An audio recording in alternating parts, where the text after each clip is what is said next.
여러분 큰 박수로 맞이해 주시면 감사하겠습니다. 안녕하세요. 네. 시작할까요? 네. 아이고, 제가 정말 이번에 사전 질문을 보면서 아이 키우는 일이 뭐 쉬운 때가 없었겠지만 요즘만큼 이렇게 힘들 때가 있었을까. 어찌 보면 준 전쟁 시대가 아닌가 그런 생각이 들었어요. 그러면서 또 보내주신 질문을 하나하나 보면서 느낀 거가 그러니까 우리의 부모님 세대는 어쩌면 물질적 빈곤과 싸웠다면 요즘 어머니들은 정말 정서적 빈곤, 정신적 빈곤으로 아이들도 그렇고 또 부모님도 그렇고 정말 그런 힘든 시간을 보내는 게 아닌가 그런 생각이 들면서 저와 하는 약 1시간 남짓한 1시간 반 정도 되는 시간이 정말 여러분들한테 실질적인 도움이 되려면 어떤 게 필요할까 하면서 고민을 많이 했습니다. 그리고 질문도 굉장히 많기 때문에 제가 일단 이제 제가 준비한 강의를 먼저 드리고요. 이 강의는 그냥 초등학교 자녀를 두신 부모님에게 공통적으로 좀 해당이 될 만한 걸 했고요. 그리고 강의 끝에는 여러분들이 개별적으로 또 궁금하신 점들을 이렇게 질의응답 갖는 시간을 가져보도록 하겠습니다. 네, 요새 코로나 블루라는 얘기는 많이 들었죠. 코로나로 인해서 이제 기운이 떨어지고 기분이 우울하고 저조한, 그러다가 이것이 장기화되면서 코로나 레드라는 말도 있죠. 막 화가 나고 욱하고 버럭하고 짜증나고, 그건 아마 아이들도 마찬가지일 텐데요. 그런데 이것이 시간이 더 지나게 되면 이제 코로나 블랙이라는 말도 나옵니다. 이제는 이제 뭐 욱하고 버럭할 기운도 없고 정말 얼굴에 무감정, 무표정, 무감동하는 그런 상태까지, 거의 감정적 탈진 상태까지 가게 되는데, 지금 여러분 자신은 어떤 상태인지 한번 스스로에게 한번 물어보세요. 내가 지금 블루인지 레드인지 블랙인지. 물론 가장 좋은 것은 우리가 그린 상태로 좀 마음도 편하고 여유도 있고 하면 좋겠지만, 그리고 또 여러분의 자녀는 지금 어떤 상태인지, 그리고 특히 여기서 만약에 우리가 도움을 얻을 수 있다면 배우자나 주변 사람들의 뭐라 그럴까요? 영향력도 굉장히 크고, 저는 정말 너무나 감사하게도 선생님들도 이런 선생님 자신들도 학부모일 수도 있고, 또 학부모가 아니라 하더라도 이렇게 선생님들과 그다음에 교육청 자체에서도 정말 우리가 이걸 한 편이 돼가지고 같이 여기에 대해서 어떤 대응책을 찾고 좀 더 좋은 방향으로 가보자 하는 그런 취지로 이런 프로그램을 만드신 것 같아요. 이게 너무 다행이라고 생각이 됩니다. 이제 어떤 엄마가 호소를 하는데요. 물론 이 아이는 초등학생은 아니지만 앞으로 컸을 때 참 염려가 되는 그런 상황이라서 제가 그냥 여기다 좀 적어봤는데요. 아직 돌도 안 된 애기입니다. 11개월 여아가 분유 타는 중에 얼굴만 안 보여도 목이 터져라 온대요.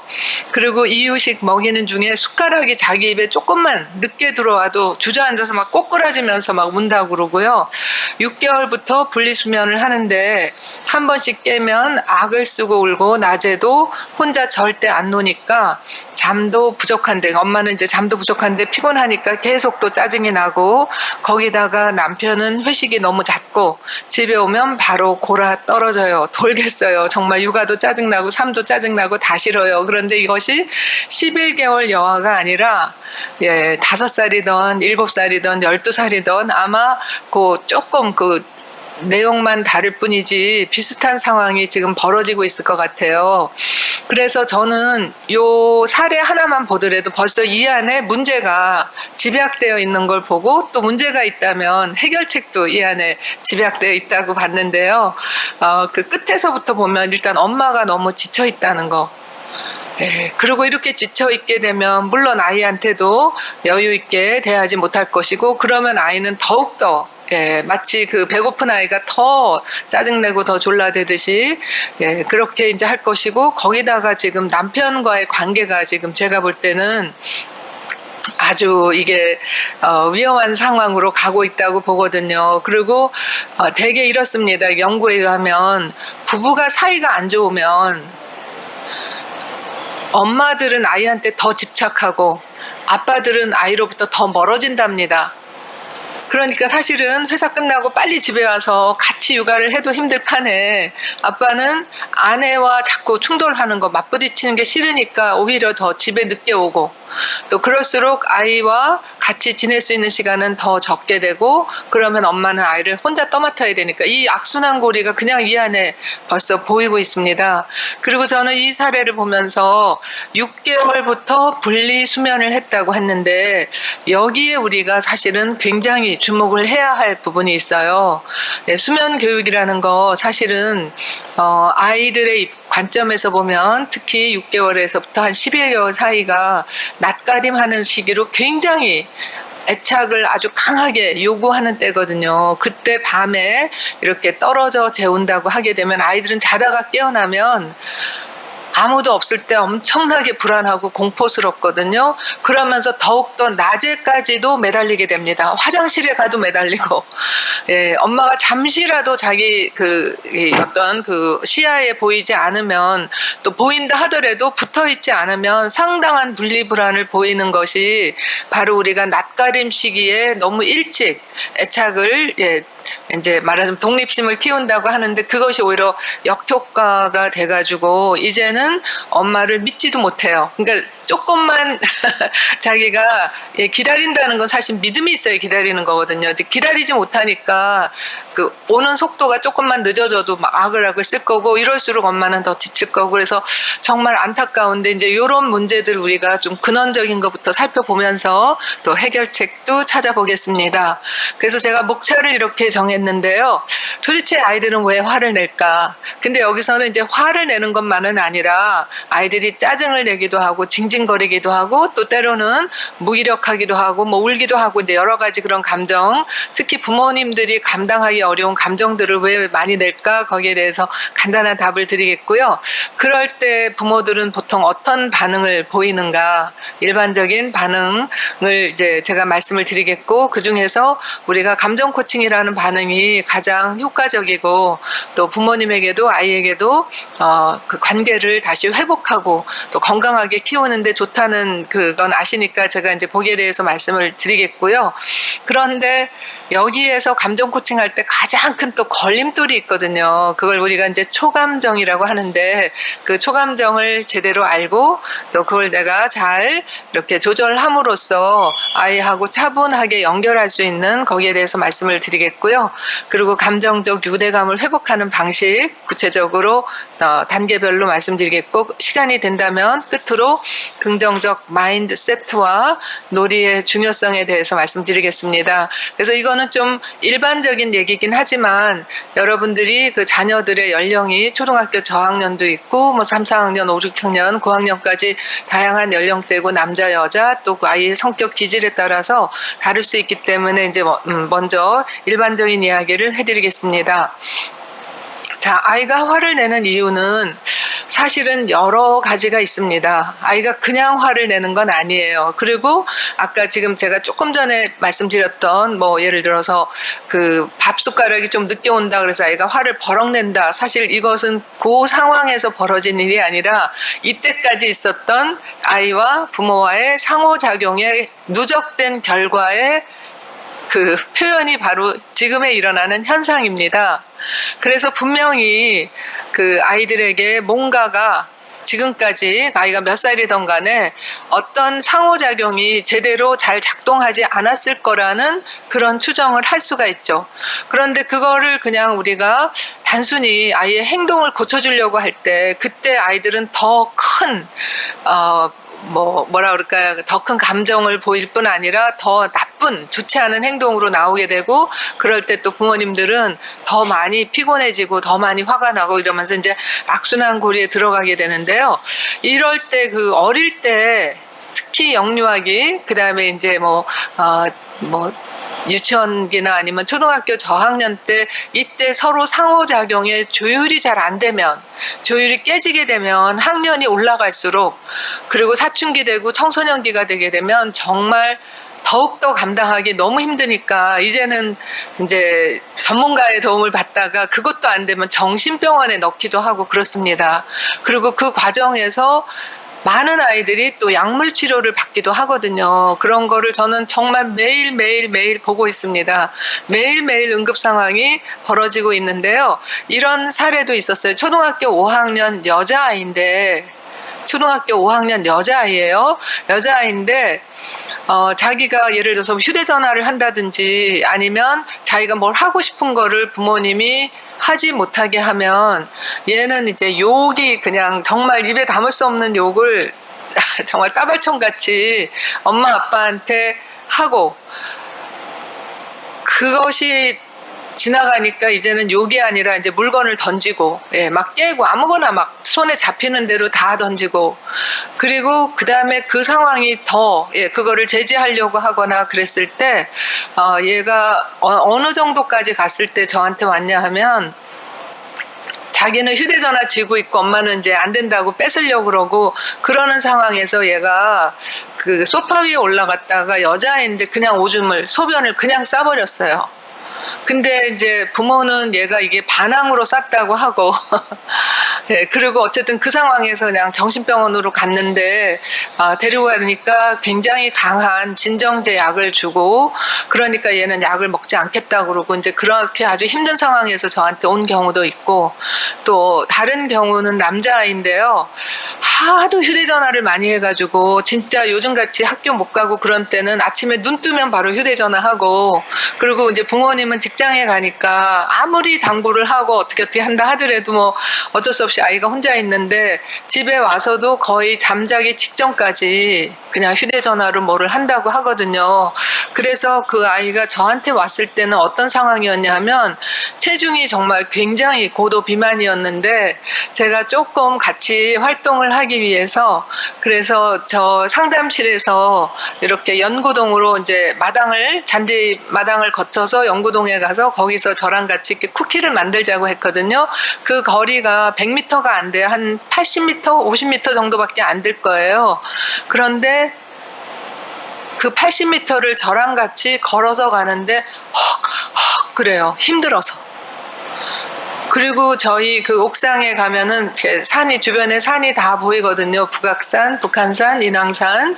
그래서 우리가 그 옥상에 올라가서 이 산을 한번 볼까? 근데 계단을 올라가기를 힘들어요. 정말 허덕 하면서 5학년 남자아이인데 무릎 관절이 아프다고 그래요. 너무나 걷지를 않고, 너무나 이제 그 몸이 그 고도 비만에다가 그 움직이질 않아가지고, 그런 사례도 봤거든요. 그래서 어쨌든 다행한 것은, 그 여자아이도 그러고 이 남자아이도 그러고 굉장히 많이 좋아져서 이제는 운동도 하고 또 규칙적으로. 근데 여기서 굉장히 중요한 게, 두 아이 다, 또 다른 많은 심각한 아이들이 대부분 다 부모와의 관계가 상당히 안 좋다는 거예요. 서로 못 믿고, 그다음에 서로 적대감이 엄청 크고, 그리고 서로가 서로에게 엄청나게 스트레스를 받으면서 분노를 표현한다는 거. 그런데 더 자세히 조금 들여다보면 그것이 단지 부모와 자녀와의 관계만이 아니라 배우자와의 끼리 사이의 관계가 또 몹시 안 좋은 경우가 많습니다. 뭐 이혼의 위기에 있거나 아니면 서로 남남처럼 지내거나, 아니면 한쪽이 그냥 아이 문제를 전적으로 맡거나, 아니면 양육관에 있어서 둘이 서로 너무 달라가지고 계속 다투거나.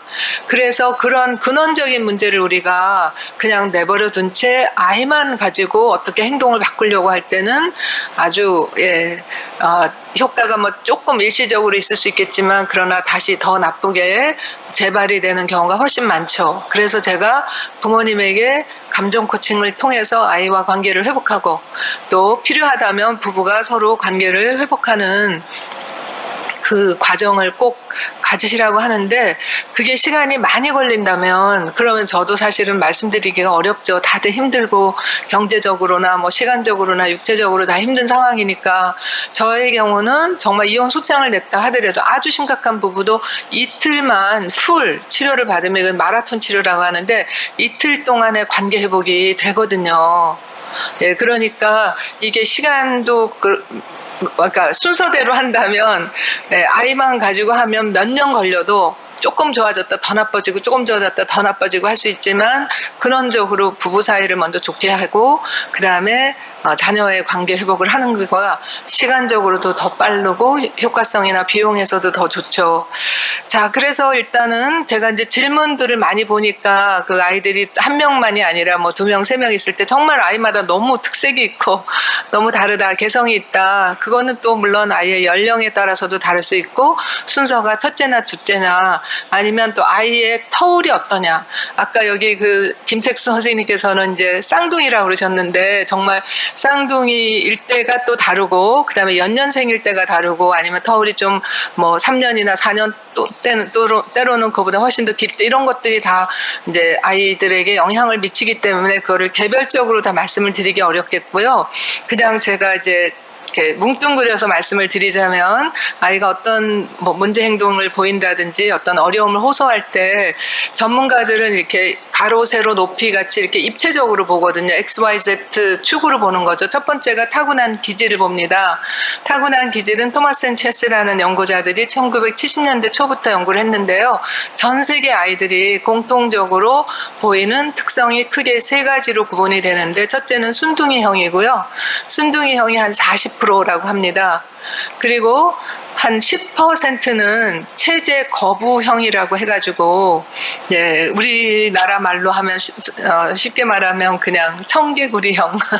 그리고 영어로는 체제 거부형을 뭐라고 그랬냐 하면 그 토마스 앤 체스는 difficult child라고 그랬어요. 참 키우기 어렵다는 거죠. 예. 그래서 동으로 가려면 서로 가고 어렸을 때부터 아주 아기 때부터 안아줘도 찡찡 업어줘도 찡찡하고 조금 크면 서로 가려면 남으로 가고 자기 마음대로 하려고 하는 기질이 좀 강한 애들이 있는데 다행히도 얘네들은 한 10% 정도 된답니다. 그러면 얘네들이 왜 태어나느냐? 이런 아이들이 인류의 존속에 필요하기 때문에 그렇답니다. 이렇게 예측할 수 없는 상황이 벌어지거나 혹은 지도자가 아주 타락했거나 정말 나쁜 뭐 연산군 같은 그런 지도자일 때는 백성 중에도 한 10%는 제재를 거부할 수 있는 그것도 타고난 기질적으로 그런 사람들이 있어야지만 나라를 새롭게 하거나 개척을 하거나 뭐 도전을 하거나 하기 때문에 그래서 얘네들이 나쁜 애들은 아니에요. 그 다음에가 이제 한 박자 늦는 아이들이 있는데 뜸을 좀 뭘 하려면 뜸을 참 오래 들이는 아이들 걔네들이 한 15%라고 하거든요. 그리고 나머지는 순둥이면서 한 박자 늦는 애, 체제 거부형이면서 한 박자 늦는 애. 그리고 이게 타고난 기질은 크게 죽을 때까지 달라지지 않는다고 하니까 이 기질을 바꾸려고 하지 마시고 예, 그 기질에 맞게 우리가 양육을 하게 되면 부모님도 그렇고 선생님들도 그렇고 훨씬 더 아이들하고 조율이 쉽습니다. 예를 들어서 순둥이들이 제일 싫어하는 말이 뭔지 아세요? 순둥이들이 네가 알아서 해라. 이거 제일 싫어해요. 얘네들은 어떤 모범을 보여주고 이대로 해 하면은 네 하고 따라갈 수 있는 애들이에요. 그런데 체제 거부형들은 그 말을 또 제일 싫어해요. 내가 하려는 대로 해. 이걸 제일 싫어합니다. 얘네들은 정답이 있거나 틀이 있으면 아예 정말 거부감이 벌써 이렇게 본능적으로 막 나와요. 그래서 얘네들이 아주 학습지 푸는 거 되게 싫어하거든요. 그렇기 때문에 학습지 같은 걸 정답이 있는 그런 걸 주기보다 네가 틀린 문제를 찾아봐라. 네가 문제를 내봐라. 예, 이런 식으로 하는 것을 훨씬 좋아하고요. 그다음에 한 박자 늦는 애들이 제일 싫어하는 말은 뭘까요? 4글자인데. 예, 맞아요. 빨리. 이거 제일 싫어합니다. 얘네들은 빨리빨리 이렇게 재촉하게 되면 막 정말 진땀이 날 정도로 스트레스를 받는 아이들이에요. 이것도 기질적으로. 그래서 이런 아이들은 좀 천천히 느긋하게 시간 여유를 주는 것이 필요하고요. 그래서 기질을 알고 그다음에 발달 단계상 지금 이제 초등학생들이잖아요. 물론 제가 단계를 다 이렇게 말씀드리기엔 시간이 부족하니까 발달 단계상 초등학교 저학년과 그다음에 3, 4학년 그 다음에 이제 5, 6학년 굉장히 달라요. 초등학교 저학년 아이들은요, 이때 애들이 참 자기 자랑 잘합니다. 그게 얘네들의 특성인데, 왜냐하면 얘네들로 치면 정말 영유아기 비해서 지금 할 수 있는 게 굉장히 많이 늘어나거든요. 그렇기 때문에 다 자기네가 보면 다 대단한 거예요. 여러분들이 만약에 뭐 몇 달 만에 몇 개 국어를 한다든지 막 무슨 뭐 굉장히 어려운 퍼즐 문제를 푼다든지 굉장히 자랑스러울 거 아니에요? 초등학교 저학년 애들이 바로 그런 기분이에요. 뭐를 해도 뭐 축구도 이제 할 수도 있고 그림도 그릴 수 있고 글도 쓸 수 있고 이러기 때문에 그래서 자랑을 많이 하는 것도 특성일 뿐 아니라 아직까지는 매우 자기 중심적입니다. 아직 전두엽이 충분히 발달하지 않아서 그리고 굉장히 감정적이고 충동적이고 그러면서도 경쟁을 또 엄청 좋아하고요. 경쟁에서 지는 거 매우 싫어하고 그러나 다른 아이의 마음을 헤아려 주거나 하는 건 잘 못하거든요. 그래서 우리가 이제 그런 특성을 이해하는데 특히 초등학교 저학년 애들은 마음은 급한데 몸이 안 따라줘요. 왜냐하면 대근육은 발달했지만 미세근육은 아직 발달이 안 돼서 그래서 글씨도 참 삐딱삐딱 쓰고 실수도 많이 해요. 뭐 한다고 하는데 엎어지고 자빠지고 막 실수도 많이 하고 엄벙덤벙 한다고 하는데 그것은 자기의 하고 싶은 의지와 다르게 몸이 아직 그만큼 섬세하게 발달을 못해서 그렇거든요. 그래서 그럴 때 우리가 이제 크게 야단을 치거나 면박을 주거나 수치감을 주게 되면 아이들이 위축이 되거나 그 부분을 전혀 하지 않으려고 하기 때문에 그래서 그런 특성을 우리가 좀 알아봐 주고요. 3, 4학년쯤 되면 얘네들이 이제 돈을 압니다. 돈을 알아요. 그리고 그 돈의 가치라는 거죠. 그리고 그 다음에는 그 사람마다 특성이 다르다는 거, 또 이때도 물론 경쟁 많이 하고, 그 다음에 잘 삐지고 이런 것은 뭐 초등학교 저학년과 비슷하고, 근데 이제 5, 6학년이 되게 되면, 그러면 아이들이 이제 전두엽 이렇게 좀, 리모델링 한다고 하면서 얘네들이 사실은 그 뭐라 그럴까요? 어른들을 한계까지 밀어봐요.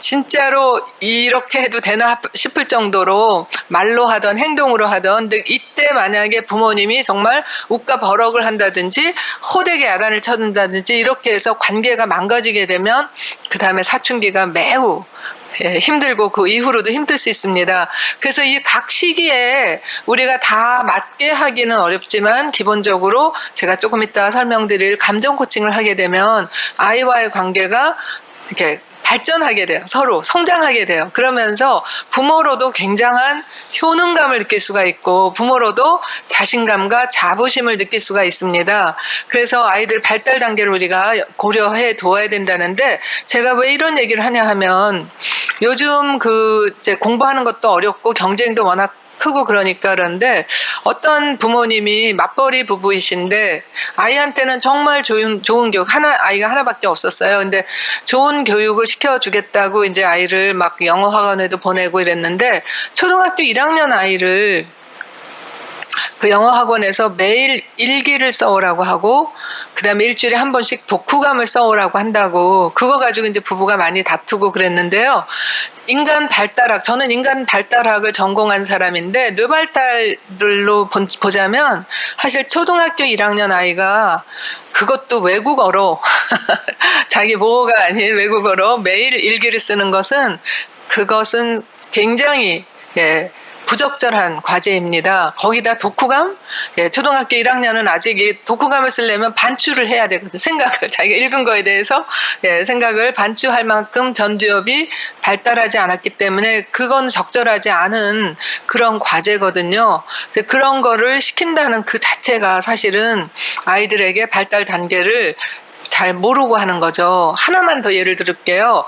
이것도 실제 있었던 일인데 제가 이제 부모님들이 굉장히 많은 어떤 몇백 명 계시는 그런 데서 교육을 하러 갔었는데 교육 끝나고 어떤 분이 손을 들었어요.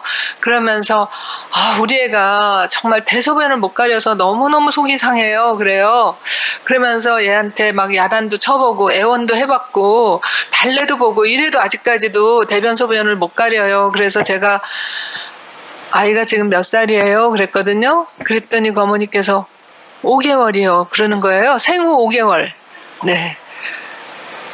자, 생후 5개월이면 아직 그 신경 발달이 대소변을 자기 의지대로 할 수 있는 나이가 아닙니다.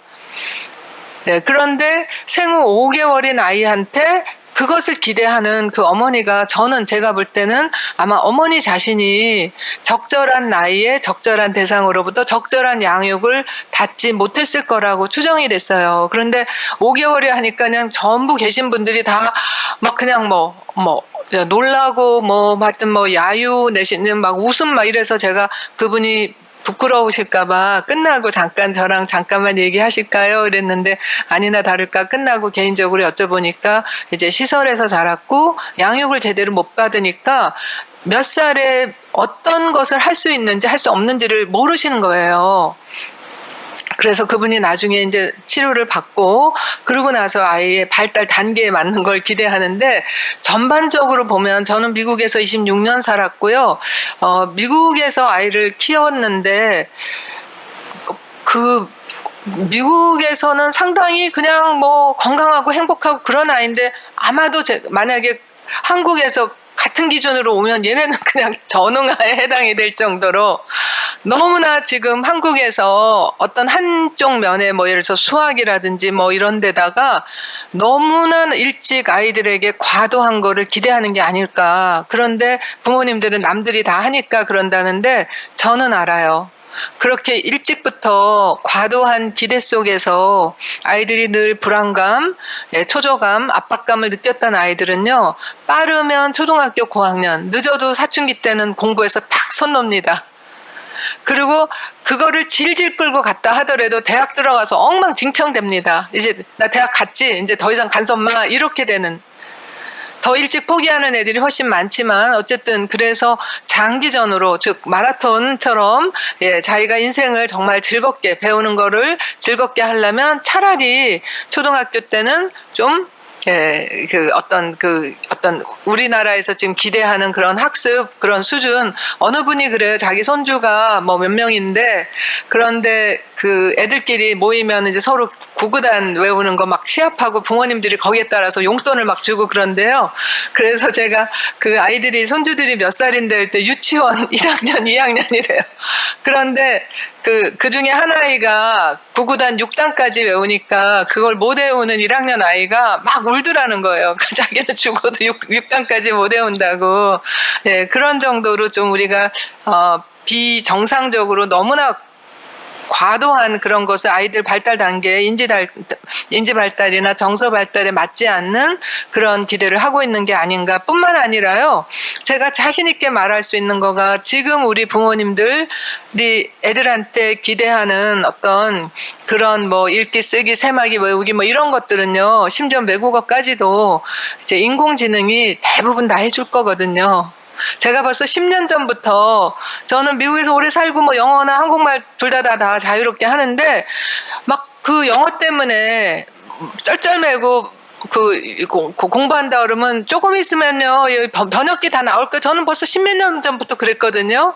한국에 온 지가 벌써 16년 전인데 그때부터 이제 번역기 나올 거예요. 그리고 그냥 복사 같은 거, 책 같은 것도 이제 앞으로는 아마 책을 갖다가 이렇게 그 복사기에다 놓으면 그게 따르르르 하면서 그냥 자기가 원하는 언어로 나올 수 있는 그런 정도의 시대가 이제 금방 올 텐데 그 시간에 자기가 좋아하는 일, 자기가 정말 잘하고 좋아하는 일에다 시간 보내는 게 더 좋지 않아요? 근데 벌써 벌어지고 있잖아요. 그렇죠? 물론 아직까지는 그 번역기나 통역기가 완벽하지는 않지만 대충 뜻은 다 통할 수 있을 정도로 하고 앞으로 더 정교한 것들이 나오기 때문에 그래서 부모님들께서도 그런 것들을 염두에 둔다면 아이들에게 너무 우리가 살았던 시대에 맞는 기준에 시대에 맞지도 않는 것을 앞으로 10년, 20년, 30년, 40년 살아갈 아이들에게 요구하는 것은 오히려 아이들과 사이가 점점 나빠지게 되는 거죠.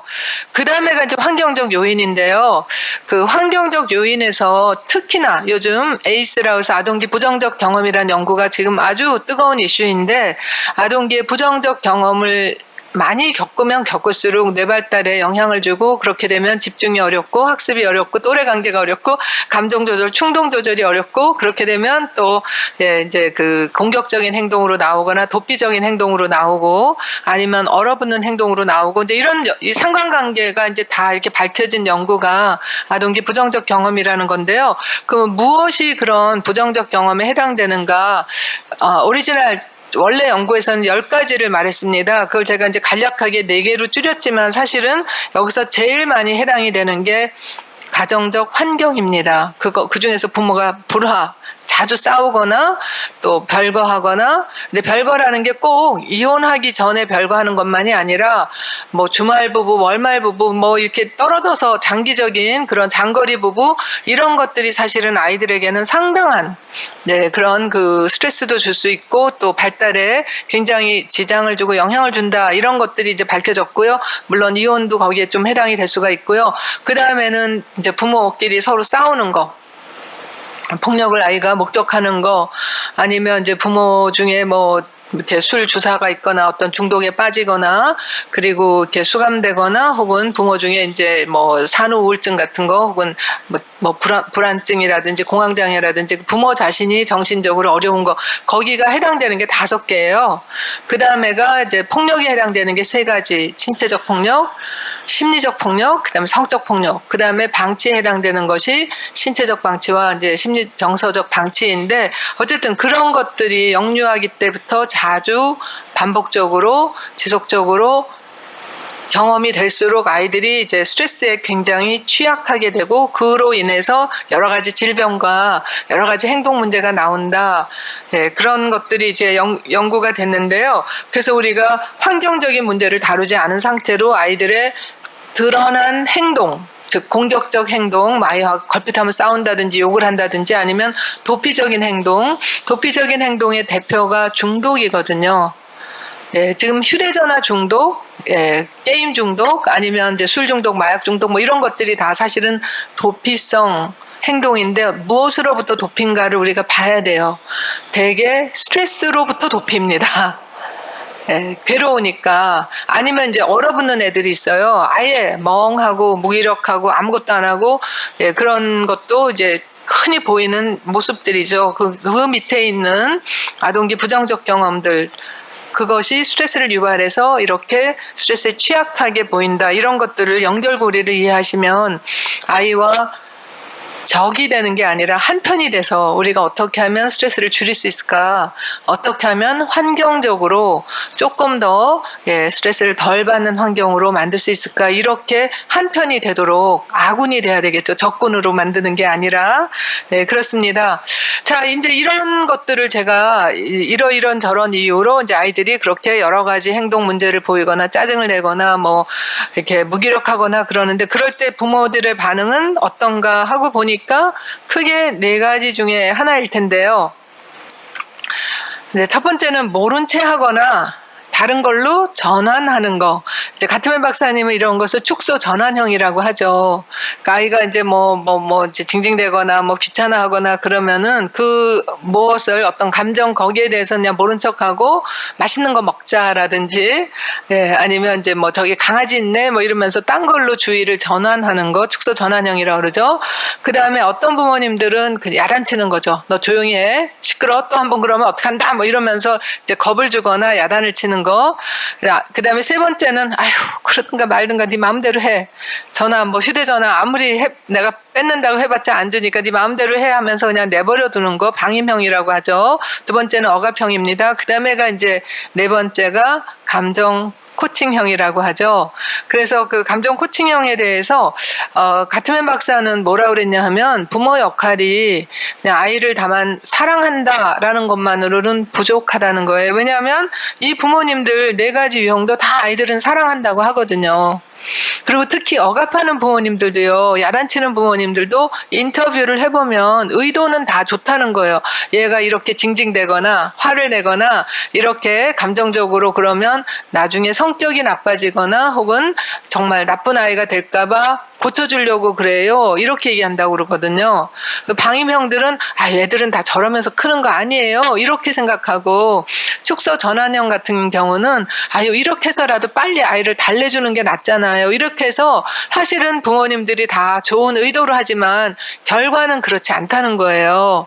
그래서 결과가 좋으려면 아이를 사랑하는 방법도 배워야 된다는 거죠. 그 방법 중에서 가장 효과적이고 또 그 검증된 정말 안전하면서도 긍정적인 결과를 나오게 하는 것이 이제 감정 코칭인데요.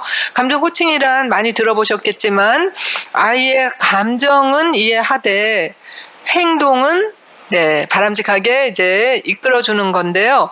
그것을 조금 더 부연 설명을 하자면 사실 우리 감정이라는 것은 날씨처럼 자연스러운 현상이거든요. 뭐 옳고 그르고 맞고 틀리고 하는 것이 아닙니다. 감정은 자기 상태를 알려주는 어떤 신호일 뿐이에요.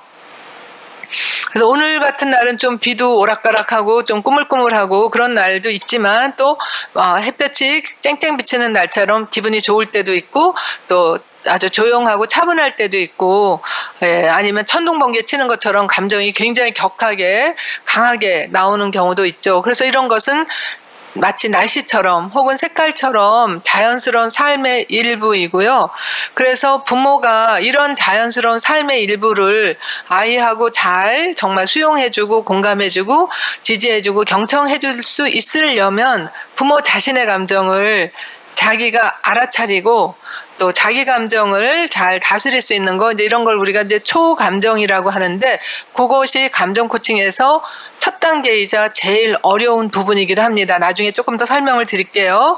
어쨌든 감정은 아이들마다 고유한 어떤 특성이 있고, 아까 기질에 따라서 다를 수도 있고, 그 다음에 이제 감정을 각자 나름대로 독특하게 표현하거든요. 그래서 감정을 이래야 된다. 뭐 슬프면 울어야지, 슬퍼도 참아야지, 이런 식으로 어떤 슈드로 해서는 안 된다는 거죠. 나름대로 표현하는 방식이 다르기 때문에, 그리고 감정 표정 혹은 표현, 몸동작 이런 것들에 관심을 두게 되면 아이의 정서 발달, 감성 발달, 성장, 거기다 이제 관계에도 아주 좋은 영향을 미친다는 거예요. 그래서 그거를 우리가 조금 있다가 연습을 하면서 잠깐 더 살펴볼 겁니다. 자, 이런 감정 코칭을 제대로 해주지 못하면 여자아이들의 경우는 커가면서도 자기 감정 조절 잘 못하고, 그리고 나중에 커서도 어떤 불편한 상황이 있게 되면 뭐 예를 들어서 스트레스를 받거나 우울하거나 화가 나거나 그러면 막 먹는 걸로 폭식하거나 아니면 음식을 아예 거부하거나 되게 이제 먹는 걸로 이 감정을 대체하기도 하고, 아니면 우울증에도 잘 빠지고 자존감이 낮아진다고 합니다. 남자아이의 경우는요, 감정 코칭을 제대로 해주지 못하고 억압을 하거나 뭐 축소 전환 방임을 하게 되면 감정을 이렇게 외현적으로 바깥으로 많이 표현하는데 되게 과잉 행동을 보이거나 폭력적으로 하고 분노 조절 잘 못하고 충동 조절을 잘 못하기 때문에, 그래서 술, 담배도 일찍 배운다고 합니다. 그 감정 코칭 받은 아이들보다. 그런데 감정 코칭을 해주면 아주 갓난아기 때부터 그 차이가 확확 드러나는데요. 일단 아이한테 스트레스 호르몬이 적게 나온답니다. 스트레스를 덜 받는다는 거죠. 그리고 마음이 편안할 때 심장 박동수가 낮게 측정이 된대요. 그러니까 맨날 흥분하고 각성된 애들은 그냥 평상시에도 심박수가 굉장히 빠를 수 있거든요. 근데 이게 심박수만이 아니라 심박 변이도라고 해서 HRV가 매우 불규칙하면서 스트레스를 또 더 많이 유발이 되죠. 이제 그렇게 되면 면역력이 떨어지게 되기 때문에 감염성 질병에 더 자주 걸리고요. 뭐 감기나 독감, 요새 뭐 코로나에도 더 취약할 수 있고, 특히 어려서부터 아토피, 알레르기 비염 뭐 이런 식의, 그다음에 이제 천식 이런 것도 다 사실은 스트레스와 관련이 많이 있거든요. 그래서 이런 부분에 아주 취약하게 됩니다. 그리고 스트레스 상황에서 회복력이 더디기 때문에 특히 아이들끼리 다투거나 놀림을 당하거나 왕따를 당할 때 얘네들은 대개 그냥 학교 안 간다고 그러거나 아예 자기 방에 틀어박히거나 중독에 빠지거나 이럴 수가 있습니다. 그런데 감정 코칭을 받게 되면 맨 끝에 제가 설명하겠지만, 일단 공부와 직접 관련되는 IQ라고 하는데 집중력이 우수하고 학습 능력도 향상되고 문제 해결력이 증가됩니다. 그리고 또 EQ라고 하는 자신의 감정을 조절 잘할 수 있고 타인의 감정 잘 이해할 수 있고 또래 관계가 좋아지게 되고, 사회적 적응력이라든지 변화 이런 데 긍정적으로 대처하는 그런 힘들이 잘 되니까 요 둘이 연관이 돼서 이제 학교 생활도 재밌고 그다음에 공부도 재밌게 되는 거죠. 이렇게 되는 것이 사실 부모님들이 가장 바랄 텐데요. 우리가 몇 년 전에 서울에 있는 어떤 초등학교가 있어요. 근데 그 초등학교가 전 세계에서 학생 수가 그때 당시로는 가장 많았다고 하거든요. 2,200명 한 학교에.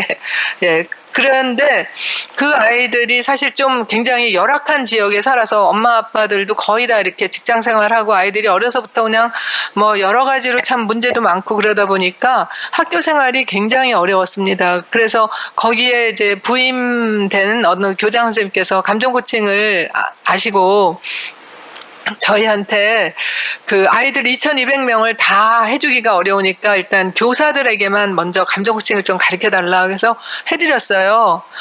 예, 교사가 100명 정도 됐었는데 하여튼 굉장히 큰 학교였어요. 그래서 우리가 이제 그 선생님들한테 감정 코칭 가르쳐 드렸는데 너무나 놀라운 게 선생님들께서 사실 그 학교에 부임이 되면 언제 이 학교를 떠나나 그것만 기다렸다고 하거든요. 너무 힘드니까 아이들이 뭐 정말 이렇게 돗대기 시장 같이 시끄럽고 그다음에 교실 바닥 운동장이 쓰레기통 같고 와글와글하고 정말 없어지는 일이 다반사고 서로 싸우고 피 흘리고 뭐 그러니까 선생님들이 빨리 이 학교를 떠나고 싶어 했었는데 그리고 굉장히 힘들어 하셨는데 선생님들께서 감정 코칭을 배우시고 나니까 정말 어느 날 교장 선생님이 교장실에 가만히 앉아 계시는데 절간 같더래요.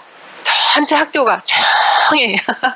그전에는 그냥 뭐 수업 중이건 쉬는 시간이건 너무너무 웅성웅성 떠들고 막 그랬는데 정말 여기에 2,200명이 교실마다 들어있는 거 맞아 할 정도로 너무 조용하고 그리고 애들이 싸우면서 다치고 하는 일이 거의 없어졌고 그 다음에 놀라운 게 선생님들이 이 학교 떠나고 싶지 않다고 더 있고 싶다고 그럴 정도로 그리고 학교 오는 게 즐거워요. 이렇게 달라졌다고 그런 이제 실화가 있는데 이것이 바로 아이들에게 이렇게 선생님들이 감정 코칭을 하시게 됐을 때 정말 학교 전체가 변화하는 걸 볼 수가 있었고요. 애들이 양호실에 오는 횟수도 굉장히 적어졌고 또 부모의 이혼이나 갈등에도 회복력이 크다는 것 또한 가트메 박사님이 이제 연구 결과 밝혀냈는데 부모가 만약에 이미 이혼했다 하더라도 이혼한 부모 중에 한 명만이라도 감정 코칭으로 아이를 대하게 될 때 그로 인한 여러 가지 아이의 정서인지 사회에 그런 문제가 훨씬 예방이 되고 또 치료도 된다는 것도 밝혀졌습니다.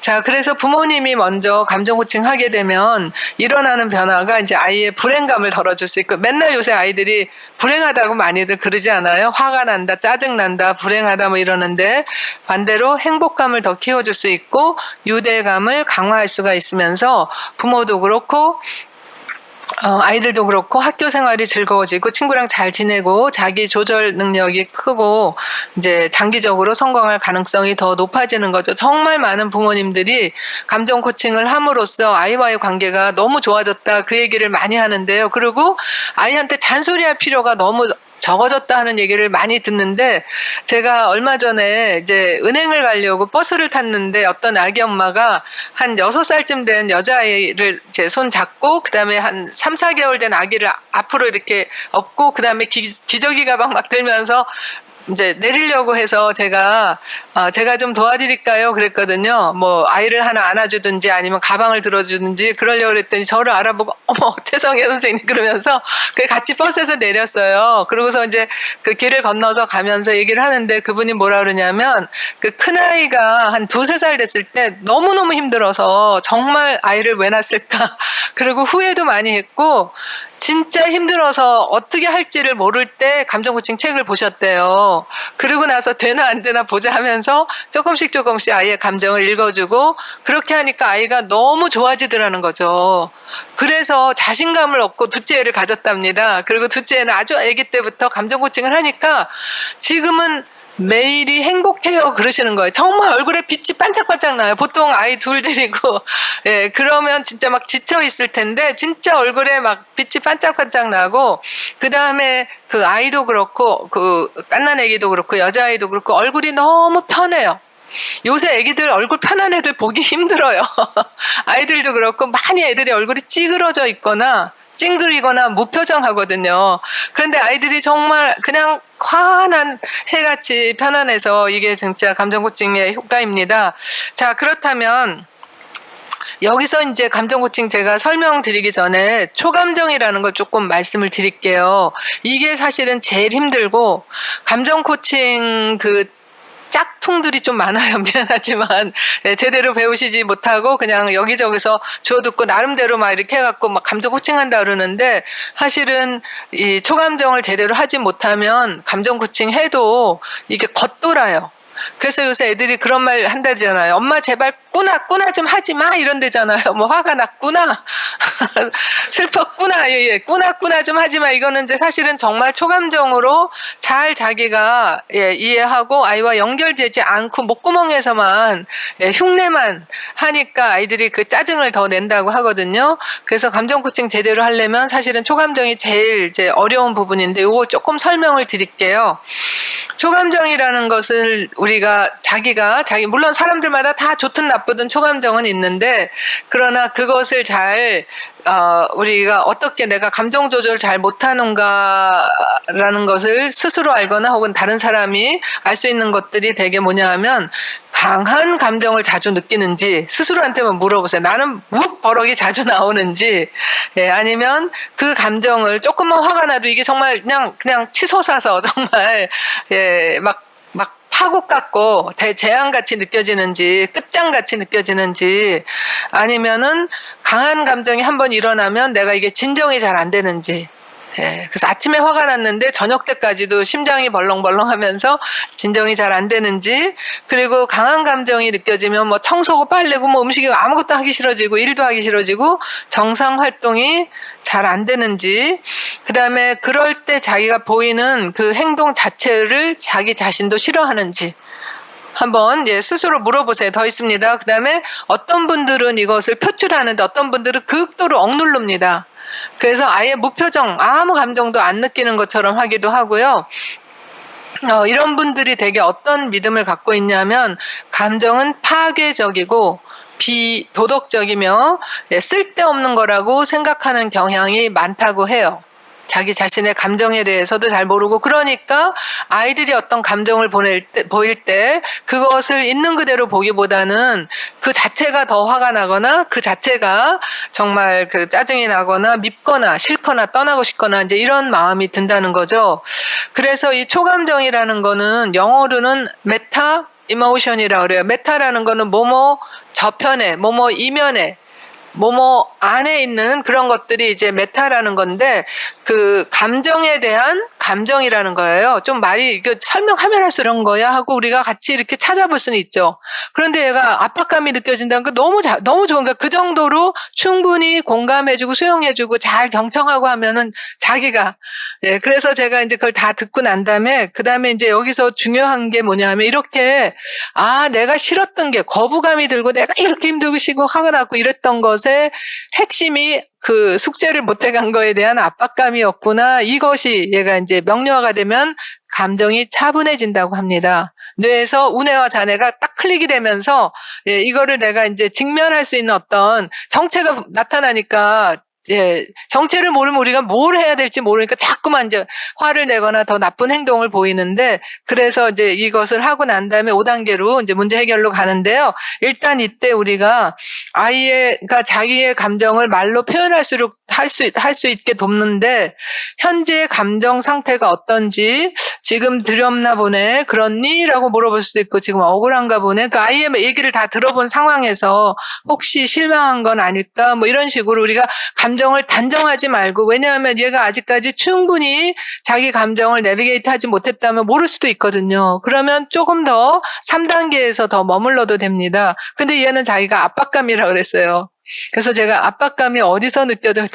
심장에서 숨이 막힐 것 같아요. 머리가 지끈지끈 아파요. 이렇게 그러면 굉장히 구체적으로 명료화가 된 거거든요. 그래서 이럴 때 우리가 감정 코칭에서 정말 중요한 팁이 뭐냐면 왜? 이렇게 물어보는 건 애들이 감정에 머물지 못하고 바로 인지로 가게 되기 때문에 그래서 무엇 때문에 압박감을 느낄까? 혹은 어떻게 하면 좋을까? 이렇게 하면 됩니다. 예. 그래서 왜 숙제를 안 했어? 이렇게 하기보다 뭘 하다가 숙제를 못 하게 됐니? 그럼 어떻게 하면 좋을까? 예.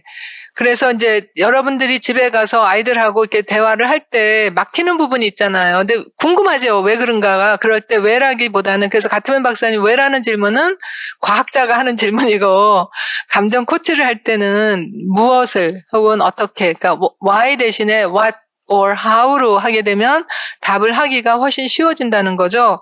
네. 그래서 이제 뭐 공부하기 싫어요, 학원 가기 싫어요, 뭐 수학 선생님 때문에 화가 났어요. 이럴 때 아이가 느낄 수 있는 그런 것을 우리가 예, 좀 헤아려주고 그렇게 하니까 그래서 내가 정말 제가 5학년 아이가 그 학원 가기 싫은데 숙제는 잔뜩 해야 되는데 그 압박감 그러니까 사실은 이게 이제 닭과 달걀의 관계가 되는 거예요. 싫으니까 게임하고 게임하니까 더 싫어지고 그러다 야단 맞으니까 또 더 화가 나고 이제 악순환 고리에 들어가게 된 그런 것이 너무너무 진짜 안타까웠거든요. 그래서 제가 그 아이하고 충분히 이제 공감을 하고 난 다음에 그러면 어떻게 하면 압박감을 조금이라도 덜 느낄 수 있을까 이랬어요.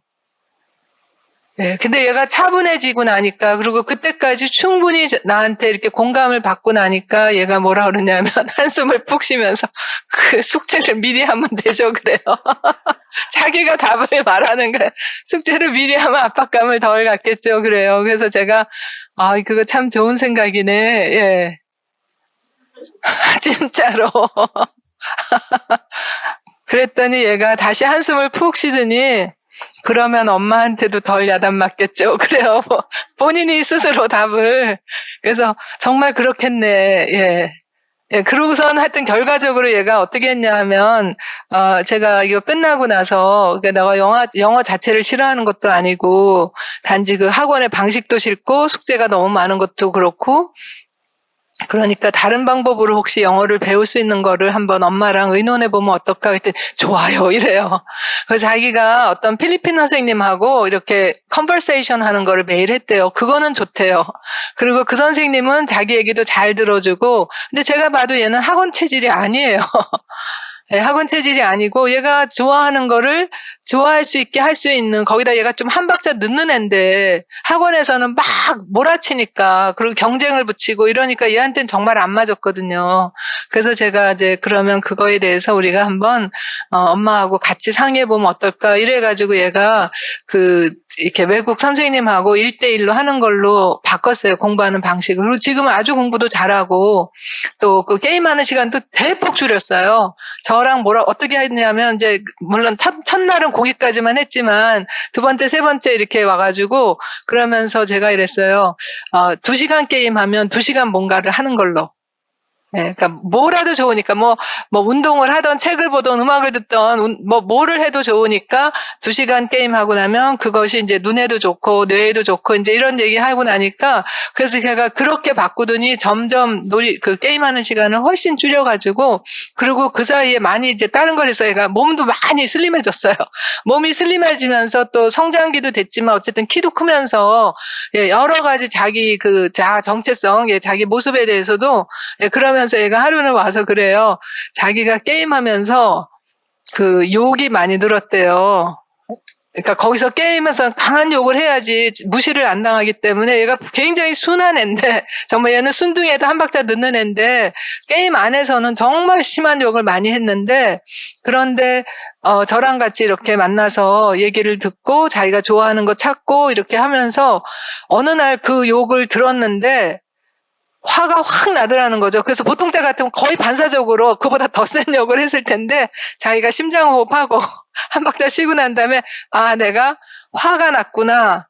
그리고 그거를 아는 순간에 이게 모욕감이구나. 이거를 그게 딱 느껴지니까 내가 이렇게 하는 것은 상대에게도 내가 욕을 하면 얘도 모욕감을 느끼겠구나. 그래서 그다음부터는 자기가 그런 사이트를 아예 들어가지를 않는다. 얼마나 좋아요. 제가 뭐 잔소리하고 이런 거 하나도 안 했는데 그래서 그게 바로 감정 코칭의 효과인데 이제 제가 그랬어요. 그 어머니한테 내가 얘랑 사는 게 아니잖아요. 그렇잖아요. 얘가 저랑 사는 게 아니잖아요. 어머니하고 아빠하고 사니까. 그래서 이제 부모님께서 감정 코칭 배우시면 이런 좋은 모습으로 계속 갈 수 있다 하니까 정말 부모님 배우시면서 이제는 아주 거의 정상 궤도에 올라갔습니다. 체중도 그렇고 그 인터넷 사용도 그렇고요. 그래서 시간이 조금 걸리는 것 같지만 사실은 싸우면서 몇 년을 서로 원수지간으로 지내는 것보다 훨씬 더 도움이 되는 거죠. 자, 그게 이제 5번째 단계인데, 스스로 문제를 해결해서, 얘가 압박감이라는 거를 스스로 명료화하고 난다면은 그 압박감을 어떻게 할 것이냐. 안 하면 안 할수록 더 쌓일 것이고, 그럴수록 더 게임에 빠질 것이고, 그럴수록 더 자기는 몸도 마음도 망가진다는 것을 이제 알고 난 다음에 자기가 그거를 압박감을 줄이기 위해서 미리 숙제해간다. 그리고 공부하는 방식을 조금 바꾼다. 이렇게 이제 한 거죠.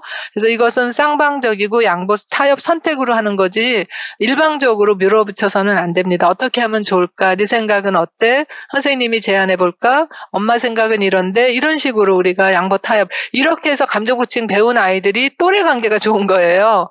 나중에 사회생활 할 때도 좋고 커서는 자기 배우자와의 관계도 좋아집니다. 이런 것을 어려서부터 하게 되면 갑질 같은 거 안 하겠죠. 자, 근데 이제 여기서 굉장히 중요한 게 감정 코칭에서 사실 제일 큰 거가 하나가 초감정이라고 했죠. 두 번째가 한계 지어주기예요. 한계 지어주기. 이 한계는 뭐냐 하면 행동의 한계를 지어주는 겁니다. 행동의 한계를 지어주지 못하면 굉장히 이제 많은 문제를 일으킬 수가 있거든요. 예를 들어서 자기가 전능한 존재인 줄 착각하고 환상과 현실을 혼동하거나 아니면 먹는 것도 자기 마음대로 끝없이 식탐을 부리거나 또 커서도 뭐 파괴적이거나 무절제한 성욕을 추구하거나 잔인하거나 뭐 이렇게 될 수 있기 때문에 그래서 부모 역할 중에서 정말 사실은 가장 어려운 부분이 한계 지어주기일 거예요. 근데 한계를 잘 지어주게 되면 근데 어떻게 한계를 지어주냐면 애정 어린 제한이죠. 그러니까 무조건 안 돼라든지 뭐 조그만 게 벌써부터 이런 식이 아니라 애정 어린 제한 이게 바로 감정 코칭에서 해주는 거예요. 그래서 문제 해결할 때 자기가 뭐 학원 다 없애고 싶어요. 막 이랬잖아요. 처음에는 제가 그렇죠? 그랬는데 제가 그랬어요. 그 아이한테 학원을 다 없앨 수는 없을 것 같은데 다른 방법은 없을까? 이렇게. 아니면 얘가 사람들 다 죽이고 싶어요. 그렇다면 제가 그거는 안 되고 이렇게. 야단치거나 무안을 주지 않지만 행동에는 그거는 안 되고 이렇게 그런 제안을 받은 아이들은 본래 자기 힘을 두려워하지 않으면서도 또 자기 자신이 통제불능하다는 그런 존재라고 여기지 않으면서도 자유롭게 그리고 자발적으로 성장을 할 수 있어요. 그런데 이제 한계 없으면 이렇게 된다 그랬죠. 그래서 우리가 한계를 지을 때는요. 가능한 간단하면 좋아요. 그 어떤 기준 없이 한계를 하면 굉장히 힘들어요. 매번 싸워야 되거든요. 그리고 애가 자라면서 여러 가지 상황이 달라질 수 있기 때문에 그래서 저는 이렇게 기준을 정합니다. 2가지인데요. 하나는 너에게 해로우면 안 된다. 이렇게. 아주 어릴 때부터 너에게 해로운 거 아이가 칼 갖고 놀거나 아이가 위험한 장난을 하면 이건 너에게 위험해서 안 돼요. 이렇게 얘기해 주고요. 그다음에 남에게 해로운 것도 안 된다. 다른 아이를 때리거나 뭐 물건을 뺏거나 훔치거나 이런 것들은 남에게 해로우니까 안 돼요. 이렇게 하게 되면 그다음에 이제 우리가 그 한계가 꾸준하고 일관성이 있으면 통하거든요. 물론 힘들죠. 한 번만 말한다고 해서 되지는 않아요. 꾸준히 이게 해야지 되는데, 예를 들어서 휴대전화 밤에 보면 눈에 굉장히 나쁘거든요. 요번 주인가? 다음 주에, 하여튼 6월 초인가 언제쯤에, 생로병사의 비밀에서 애들 지금 휴대전화 이런 거 많이 해가지고 전자기기 많이 해서 그게 눈에 얼마나 나쁜가 그거 할 거라고 하거든요. 그 PD분이 이제 저랑 같이 코로나 우울증에 걸린 사람 치료하는 것 5월 5일 날 방송된 게 있어요. 그 코로나로 인해서 굉장히 힘들어하는 여러 가지 사람들 중에서 이제 저의 사례자는 다른 정신과 의사들이 다 이 사람은 너무나 어려운 상황이라서 못하겠다 하는 분 이제 저한테 상담받고 굉장히 좋아지셨는데 아무튼 다음에 이제 그런 게 있다니까, 밤에 이렇게 휴대전화 보고 게임하는 거는 이제 눈에도 나쁘고 뇌에도 나쁘고 너에게 해롭기 때문에 안 돼. 그리고 이제 게임하다가 막 욕하고 하는 거는 남에게 해로우니까 안 돼. 이제 이런 식으로 우리가 한계를 거주게 되면 그러면 애들이 처음에는 물론 저항을 하겠죠. 그런데 연구에 의하면 아이들이 한계를 그어주는 선생님이나 부모를 더 존경한답니다. 예, 이걸 그어주지 못하고 이제 힘드니까, 네가 알아서 해. 네 맘대로 해. 뭐, 네가 뭐 죽든 살든 안 돼. 뭐 이런 식으로 할 때 아이들은요, 사실은 고마워하지 않습니다. 오히려 더 무시하거나 또 아니면 존경하지 않는다고 하거든요. 그래서 제가 한 번은 이런 아이가 있었어요. 이제 하도 휴대전화를 많이 하니까 부모님이 이제 하지 말라 하다가 얘가 그때 중3인가 고1인가 그랬는데 청소년인데 할 수 없이 그 부모님이 그걸 뺏어버렸어요. 전화기를. 아예 이제 압수를 해버리니까 그런 상태에서 저한테 상담을 왔으니 입이 이만큼 나왔겠죠. 네, 정말 입이 이만큼 나와가지고, 뭐, 오기 싫은데 이제 뭐 도살장 끌려가듯이 이제 이렇게 왔는데, 그래서 제가 감정을 포착하고, 예, 지금 뭔가 굉장히 화가 나고, 뭔가 굉장히 불만스러운 것 같은데, 그랬더니 얘가 뭐라 그러냐면, 휴대폰 뺏겼어요. 이래요. 그래서, 휴대폰 뺏겼구나. 예. 그리고 제가 그 나이 때 정말 휴대폰이 정말 얼마나 소중해요. 가장 자기한테 보물 1호인데 그걸 뺏겼을 때 기분이 어땠을까 생각하니까 정말 막 진짜 화도 나고 진짜 뭐 그렇겠죠. 그래서 제가 그 기분을 조금 느껴보면서 가만히 있었더니 얘가 조금 씩씩거리던 게 좀 차분하게 됐어요. 그래서 이제 감정 고치기 이렇게 하고 난 다음에, 그러고 난 다음에 5단계쯤 됐을 때 제가 뭐라 그랬냐 하면, 그러니까 충분히 얘가 나한테 이해받고, 위로받고, 지지받고, 공감받았다고 그게 충분히 확보가 돼야 됩니다. 그래서 4단계까지 충분히 확보가 되고 난 다음에 제가 끝에 가서 이랬어요. 그런데, 그러니까 그 휴대전화 뺏겨서 지금 굉장히 속상하고 화나고 부모한테 아주 그냥 원망이 많고 그 마음은 내가 충분히 이해가 되는데 선생님이 한 가지 얘기해도 될까? 그랬거든요. 그래서 선생님도 그 아이들 키울 때 그럴 때 사실 부모의 입장에서 보면 그냥 맘대로 해라 하는 게 훨씬 쉽다. 이거 하지 마라 하고 한개 그어주는 게 훨씬 더 어려워 이랬어요. 그런데 이 휴대전화 스티브 잡스나 빌 게이츠도 그랬다고 합니다. 요새 문제는 있지만 어쨌든 빌 게이츠도 자기 애들 셋 키울 때 그렇고 실리콘밸리에서 그 전자기기 개발하는 그런 하이테크 CEO들이 거의 다 자기 자녀들에게 휴대전화를 주지 않는다고 해요. 그리고 아예 휴대전화 쓰지 않는 학교를 보내느라고 엄청난 사립학교 보내고 돈을 냅니다. 그리고 그 학교에 가면 휴대전화 없이 다들 너도 나도 안 쓰고 그거 외에 뭐 운동도 하고 무슨 음악도 하고 밴드도 하고 동아리 활동하고 할 일이 너무너무 많으니까 애들이 찾지도 않는 데거든요. 그걸 위해서 돈을 엄청 내고 사립학교 보내는 거예요. 그러면 스티브 잡스나 빌 게이츠가 돈이 없어서 그랬겠어요? 그렇죠?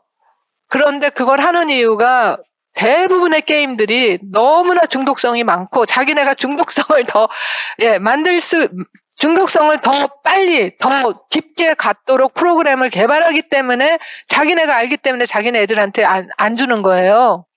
그래서 제가 나는 니네 부모님 존경해 이랬어요.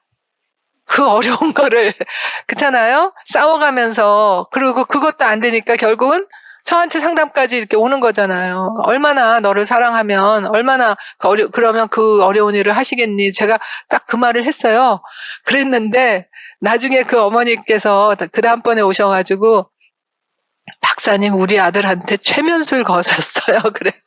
상담 끝나고 나왔는데 엄마를 대하는 태도가 너무나 달라지고 부드러워지고 예의 발라졌더라는 거. 가기 전까지는 정말 막 입에서 그냥 계속해서 욕을 하고 막 부모를 원망하고 자기 그 소중한 보물을 뺏었다고 막 복수를 하겠다는 둥, 뭐 집을 나가겠다는 둥, 너도 당해봐라, 내가 네 폰 어떻게 하는가 봐라, 막 이런 원망 저주 막 이렇게 하던 애가 저하고 상담 끝나고 나가서 자기 엄마한테 너무나 태도가 공손하고 그러고 나서 그 휴대전화 달라는 소리를 안 하더래요.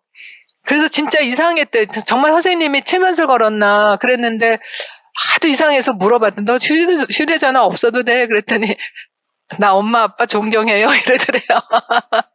예.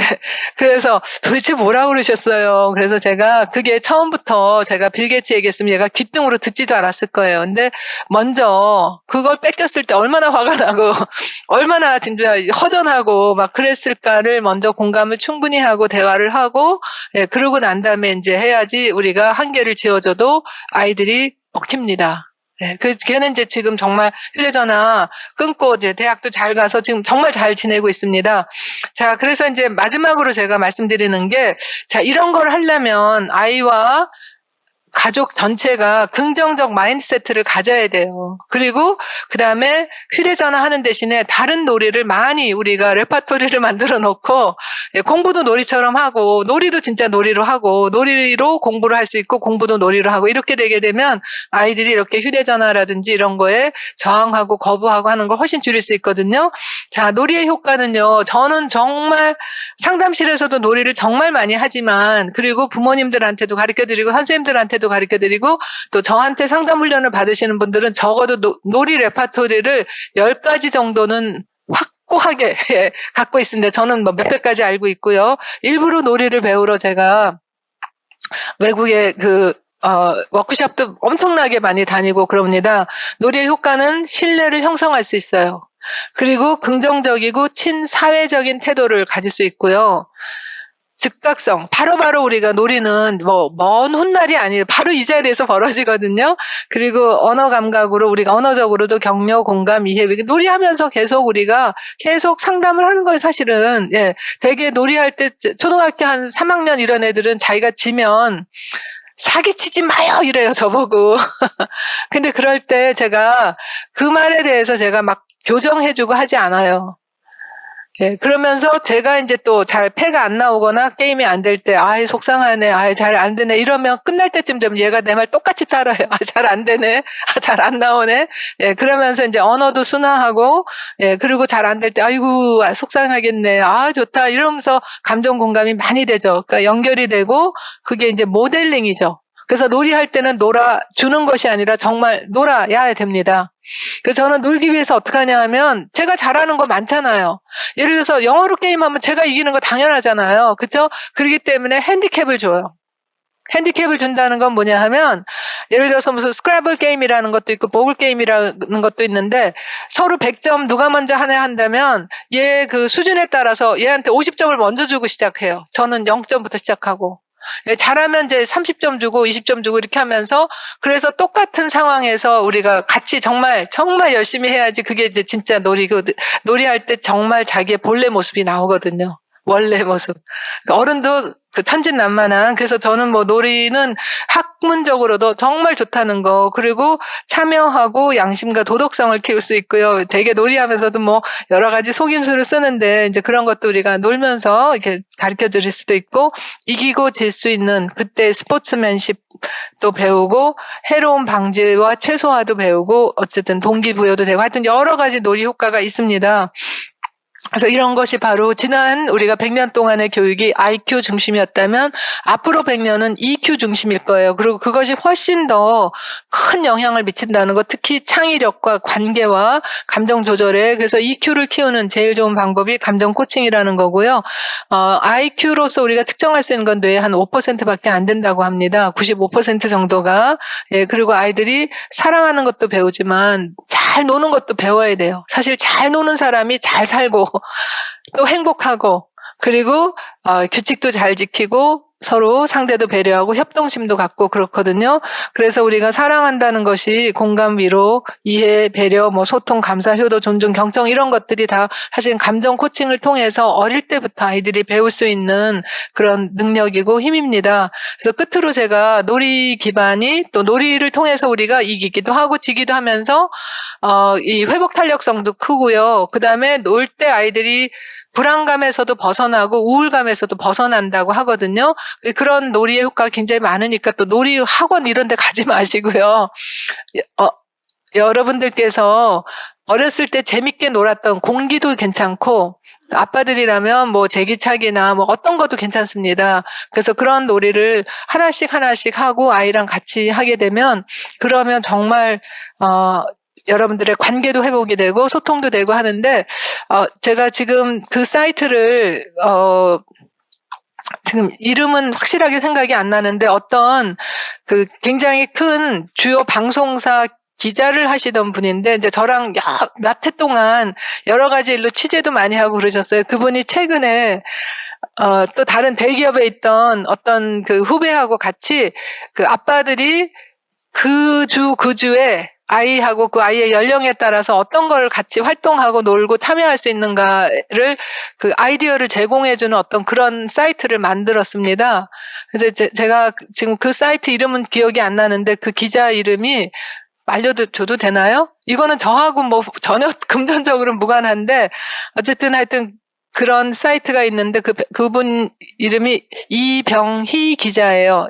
남자분인데 여자 이름 같죠? 이병희 SBS 기자였는데요. 그분이 만든 아빠들을 위한 사이트가 있는데 그게 아마 런칭돼서 오픈된 게 얼마 안 됐을 거예요. 거기 보면 정말 그 연령별로 상황별로 그때 우리가 놓치지 않고 이분이 바로 그거거든요. 아빠들이 놓치고 나서 아이들하고 놀려고 하지 말고 그때 해주면 좋겠다 해서 이제 그런 사이트 한번 찾아보시고 거기서 좀 아이디어도 얻고 하시면 좋겠습니다. 자, 여러분 가정에 행복이 가득하기를 빌고 오늘 저와 함께 한 시간이 여러분에게 조금이라도 도움이 되었기를 바랍니다. 자, 질의응답 받겠습니다.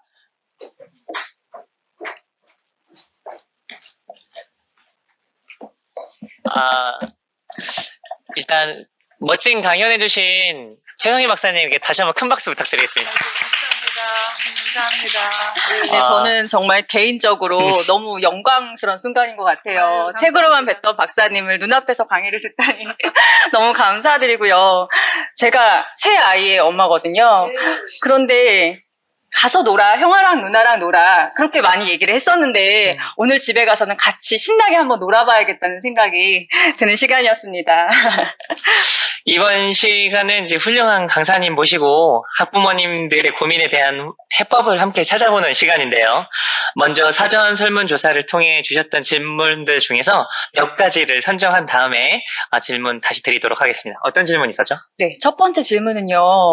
아이가 자꾸 반항하는 듯한 말투로 말대꾸를 하네요. 요즘 계속 아이가 부정적인 태도를 보입니다. 이럴 땐 어떻게 해야 서로 감정이 상하지 않고 좋게 대화를 할 수 있을까요? 버릇없이 행동하는 자녀를 언제까지 계속 기다리고 참아야 할까요? 라고 질문해 주셨어요. 네. 혹시 제가 만약에 질문하신 분이 여기 계신다면 아이가 몇 살이에요? 라고 여쭤볼 거예요. 그 연령별로 반항적인 말투를 하는 때가 있어요. 그러니까 그 순둥이 기질이라 하더라도, 이제 연령이 아주 어릴 때 제일 먼저 나올 때가 언제냐면 만 두세 살 때. 이때 아이들이 제일 많이 쓰는 말이 아니야, 싫어, 내 거야, 저리 가, 뭐 이러거든요. 네, 그 시기에 그게 이제 그 독립심 발달하는 그 시기거든요. 그 전에는 애들이 주는 대로 받아먹고 그냥 안으면 안기고 어디 데려가면 데려가는데 한 만 두 살 자기가 이제 걷고 밥 먹고 이럴 때는 애들이 발달적으로 아까 제가 발달 단계를 보라고 그랬잖아요. 발달 단계적으로 이때는 애들이 아니야, 싫어, 내 거야, 이렇게 얘기하는데 자기와 남의 경계를 지금 구분짓는 시기입니다. 근데 이 시기 때 우리가 그거를 제대로 이해하지 못하고 얘가 왜 반항을 해, 얘가 왜 말을 안 들어 하면은 순둥이 같은 아이들은 그냥 수능을 하느라고 자기 독립심을 발달 못해요. 그럼 나중에 커서도 엄마 어떻게, 엄마 이거 사줘, 엄마 이거는 뭐 이런 식으로 의존을 하게 되고요. 그 다음에 체제 거부형 같은 애는 그걸 너무 강하게 해서 매를 벌거든요. 예, 그러다 보니까 더 이제 반항심이 더 커질 수가 있어요. 그리고 이런 것이 묻혀 있다가 이제 나중에 커서 나왔을 때, 그래서 아이가 기질과 상관없이 만약에 그런 또 연령에도 특별한 어떤 그러지 않았던 애가 만약에 강하게 그런다면 이게 발달 단계인지 아니면 얘가 묻혀져 있는 처리되지 않았던 그 분노, 또 섭섭한 거, 억울한 거, 분한 거 뭐 이런 것들이 누적된 것이 있지 않았는가. 그럼 그걸 어떻게 아느냐? 맨 처음에 그 아이가 거부할 때 일단 자기 자신의 초감정을 보라 그랬잖아요. 대개 부모님들은 얘가 이러다가 성격이 삐뚤어지겠구나. 혹은 이게 벌써부터 나를 얕잡아 보는 거 아니야? 아니면 얘가 이러다가 선생님한테 가서 야단 맞겠다. 밖에 나가서 이제 이런 걱정이 앞서서 내 걱정이 앞서 사실 얘의 그 기분 상태를 잘 놓칠 경우가 있거든요. 근데 요거는 잠깐 괄호 안에 내려놓고, 그 아이가 반항하는 것에 그 안에 뭔가가 있다는 것을 우리가 조금, 이해하는 따뜻한 눈으로 어떤 것이 싫은데, 뭐가 화났는지, 엄마가 좀 이해할 수 있게 얘기해 줄 수 있겠니? 이런 식으로 부드럽게 물어보면은 아이가 이제 조금 말을 할 거예요. 예. 그게 한꺼번에 짜르르 다 나온다고 기대하지 마시고, 그래서 조금 나왔다 해서 그때 바로 그냥, 이랬구나 하고 하게 되면 더 안 나올 수도 있거든요. 그래서, 그랬구나 하고 조금 여유 있게 기다려보면 또 줄줄이 고구마처럼 나올 수도 있어요. 그래서 한 번이라도 정말 제대로 감정 코칭을 해주게 되면, 그러면 아이가 충분히 자기가 이해받고 위로받고 지지받고 사랑받았다고 느끼면 그다음부터 이렇게 반항하는 일이 훨씬 줄어듭니다. 저는 이런 아주 고위험군 반항 많이 하고 아주 거부감이 높고 굉장히 폭력적이었던 중학교 2학년 여학생들 21명을 한 학기 동안 제가 자원해서 그 학생들하고 같이 자원 교사를 했거든요. 담임 선생님 했었는데 제가 그 아이들을 한꺼번에 다 하기는 정말 안 되잖아요. 그래서 하루에 한 명씩을 이제 제일 심한 애부터 제일 힘든 애부터 한 명씩 이렇게 하니까 한 달, 두 달 지나면서 애들이 이제 점점 더 감정 표현도 훨씬 더 솔직하게 또 담담하게 하면서 아주 끝날 때는 성적도 올라가고 아이들이 행동도 많이 좋아졌죠. 그래서 하여튼 얘가 반항적이라면 그렇다면 그 안에 뭔가가 많이 누적된 게 있겠구나라고 이렇게 보시면 됩니다. 하나씩 풀어가 보십시오. 초감정을 찾아봐야겠네요. 네, 맞아요. 네. 본인의 초감정도 좀 보시고요. 예. 네, 두 번째 질문입니다. 자녀의 감정을 헤아리기에 앞서 부모의 감정 컨트롤이 전제되어야 한다고 생각합니다. 네. 코로나로 인해서 집안에서 아이의 가정생활은 물론 학습 활동 등 다방면에서 만능이 되어야 하는 엄마들에게 어떤 조언을 해주실 수 있을까요? 정말 조언하기가 어려울 정도로 지금 생활이 굉장히 어렵다는 거는 정말 아는데요. 사실은 이제 이때 이 아이들이 제가 코로나를 뭐라고 얘기하냐면 이게 정말 큰 위기인데 이것이 아주 나쁜 쪽으로 갈 수도 있고 어쩌면 축복이 될 수도 있어요. 사실 이 기회가 없었다면 그냥 각자 바쁘게 지나고 그냥 모르고 지나갈 뻔했던 것들이 같이 있는 시간이 많아지면서 서로 부대끼면서 또 더 많이 드러나기 때문에 이때 오히려 우리가 그 문제를 알게 되고 또 직면하게 되고 잘 처리한다면 그러면 훨씬 더 나중에 돌아봤을 때 어머나 정말 그때 그랬구나 이렇게 할 수 있는데요. 제가 맨 처음에 시작할 때 그런 얘기 했잖아요. 부모님 세대는 먹을 거가 절대적으로 물질적으로 절대적으로 빈곤했던 그런 전쟁 가난 그런 시기를 겪었는데 그때 그렇게 가난해도 또 그렇게 똑같이 전쟁을 겪었음에도 어떤 분들은 그로 인해서 정말 어머니 사랑을 정말 죽을 때까지 못 잊고 눈물 흘리고 이런 사람이 있고 어떤 사람은 그때 정말 지긋지긋하다 정말 너무너무 다시 돌아가고 싶지 않다 이럴 정도로 많은 또 트라우마를 입은 사람들도 있거든요. 그 차이는 뭐냐 하면 부모님이 얼만큼 자기 자신이 그런 긍정적 에너지를 많이 갖고 있느냐의 차이예요. 옛날에 사실 전쟁 중에도 잘 먹은 사람도 있었을 거 아니에요. 물질적으로 풍부했던 사람은 그렇게 고생 안 했겠죠. 그런데 지금은 물질적으로는 거의 기본적인 건 됐다 하더라도 정서적으로 이게 빈곤의 차이가 굉장히 커요.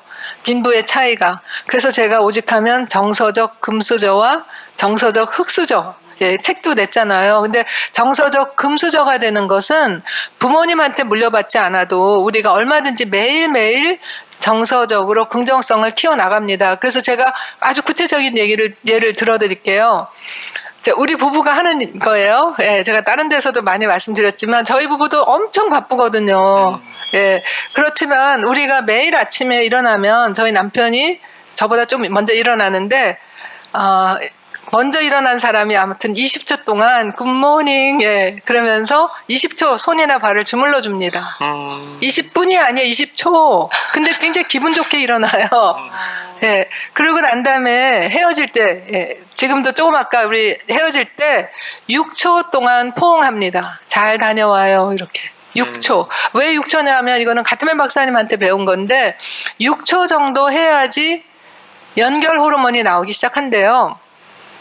여자는 옥시토신, 남자는 바소프레신.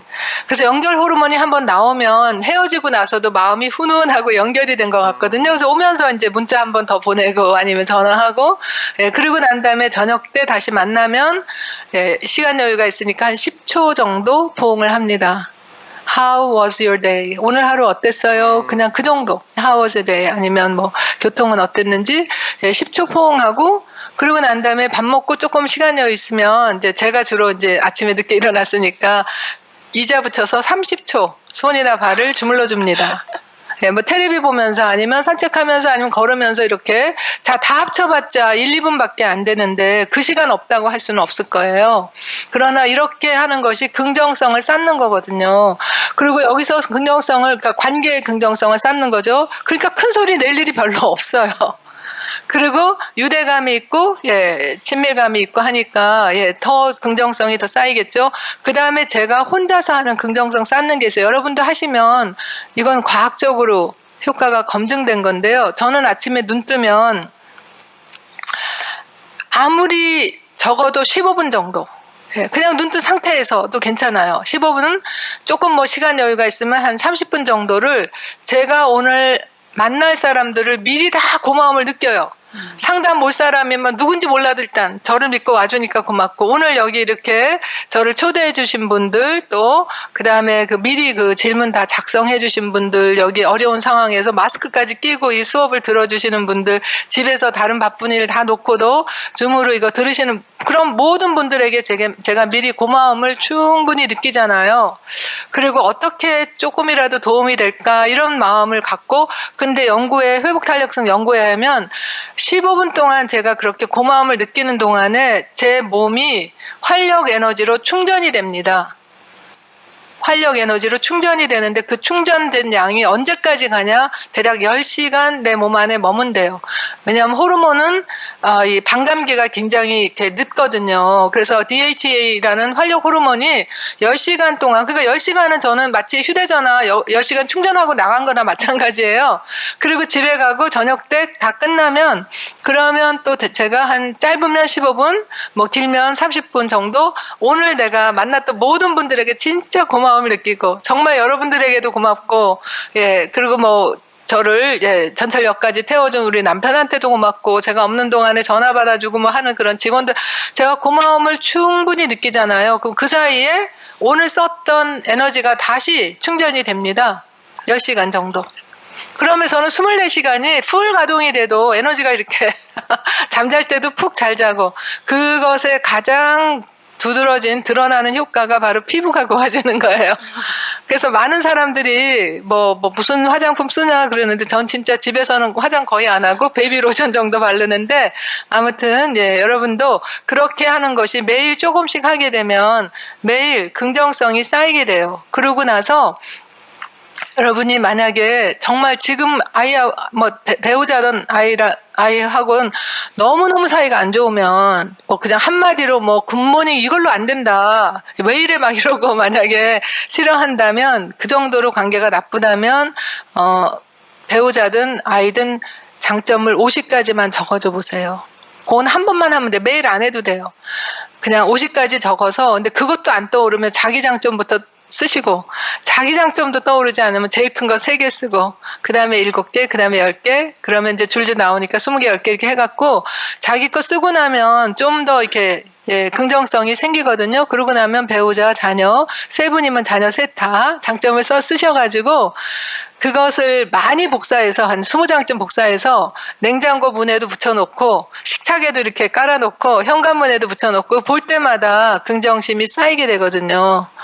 그렇게 되면 우리가 큰 돈을 들이거나 많은 시간을 주지 않아도 내 안에 활력 호르몬이 더 나오고 긍정 호르몬이 더 나가는데, 좋은 건 그럴 때마다 스트레스 호르몬이 빠져나가요. 이게 시소처럼 한쪽이 높아지면 한쪽이 낮아져요. 내가 긍정성을 쌓으면 스트레스 호르몬은 더 빠져나가게 되니까. 근데 반대로 내가 스트레스 호르몬이 높으면 긍정성이 잘 안 되기 때문에 이쪽으로 올리면 이제 2마리 토끼를 다 잡을 수가 있죠. 긍정성은 높이고 스트레스는 빠져나가고, 이렇게 되면 아이들과의 관계도 훨씬 좋아지고, 또 지친 몸과 마음을 활력 있게 작동할 수가 있습니다. 매일 해보시면 정말 효과가 있어요.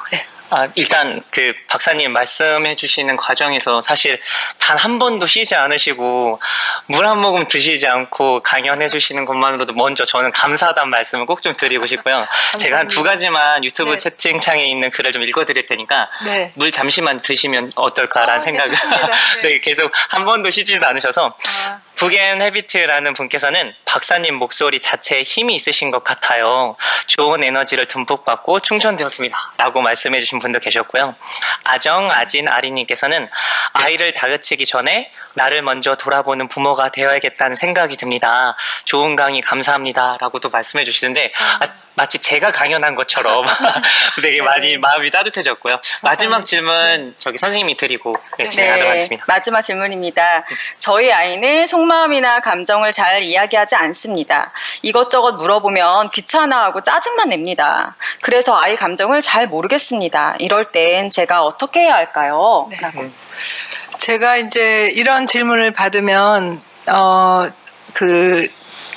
거꾸로 질문하는 게 몇 개가 있어요. 뭐냐 하면 아이가 원했던 아이인가요? 먼저 여쭤봅니다. 아이를, 그러니까 임신하기 전에 뭐 여러 가지 이유로 일이 바빠서 몸이 안 좋아서 아니면 아이를 더 원치 않아서 원했던 아이인가요? 물어보고요. 그 다음에 임신 과정에 부모님이 얼마나 스트레스 받았는가, 그리고 그 출산 과정은 순산이었는지 난산이었는지 뭐 아니면 뭐 제왕절개나 뭐 이렇게 뭐 유도분만이었는지 그것도 물어보고요. 그 다음에 그 혹시 인큐베이터에 들어갔거나 혹은 영유아에 많은 의료 처치를 받고 입원했거나 수술했거나 그런 일이 없었는가.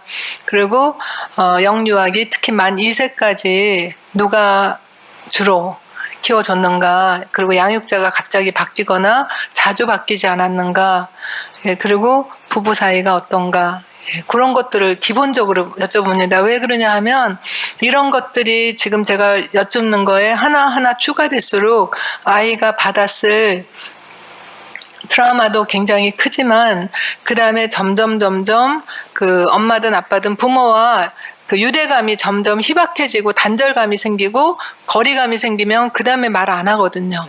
그리고 대개는 짜증을 내요. 그래서 이런 아이들이 제일 듣기 싫어하는 게 기분이 어때? 요새는 어디 가나 기분이 어때? 물어보니까 감정 코치 애들이 제발 그 말 물어보지 마세요. 미리부터 그러는 아이들도 있어요. 그리고 그 아이들이 기분이 어때 하는 것 자체가 짜증이 난다는 것 자체가 뭐냐 하면 영유아기에 즉 감정으로 소통하는 시기에 상당한 방치 내지는 학대를 받았을 가능성이 높습니다. 특히 정서적 방치. 네, 정서적 방치가 뭐냐 하면 아이가 놀랐거나 무섭거나 아니면 까르르 웃거나 이런 감정적인 상황에 그 표현을 했을 때 그것을 간과하거나 혹은 그 자리에 아예 없거나 무시했거나 이랬을 때 그 아이들은 굉장히 이것이 아주 상처가 돼요. 그리고 거기에 대한 연구는 뭐 엄청 많거든요. 3개월밖에 안 된 애기도 엄마가 표정이, 그러니까 화를 내지도 않았는데 무표정한 정지 얼굴 실험이라고 해서 무표정 하게 되면 트로닉 박사가 연구한 거예요. 굉장히 유명한 연구입니다.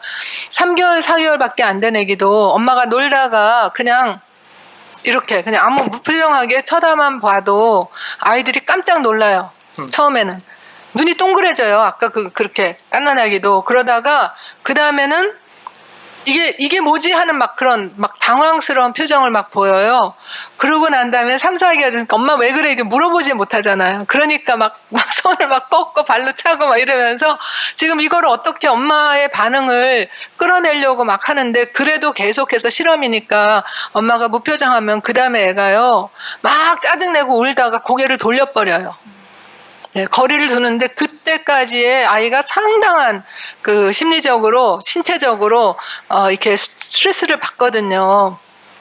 그런 거를 만약에 지속적으로 반복적으로 한다면 아이는 감정을 차단하는 걸 배웁니다. 이런 사람이 나중에 커서도 아까 부부 사이에 그 초감정에서 아내가 슬퍼하거나 힘들어하거나 감정이 차단되고 보이지가 않고 연결이 안 되기 때문에 또 둘 사이에 거리가 멀어지게 되고 이렇게 돼서 부부관계에도 또 문제가 될 수 있거든요. 그래서 아이가 벌써 그런 조짐을 보인다면 그거는 정말 좋은 사인이에요. 얼른 가서 아까 특히 거기에 해당되는 부분들이 있다면 그 부분부터 우리가 근원 치료를 하는 것이 필요합니다. 그래야지 그런 그 어떤 거리감을 가지고 감정을 차단하는 것이 이제 학교로 가면 그런 아이들이 또 왕따의 표적이 제일 잘 돼요. 친구가 없거든요.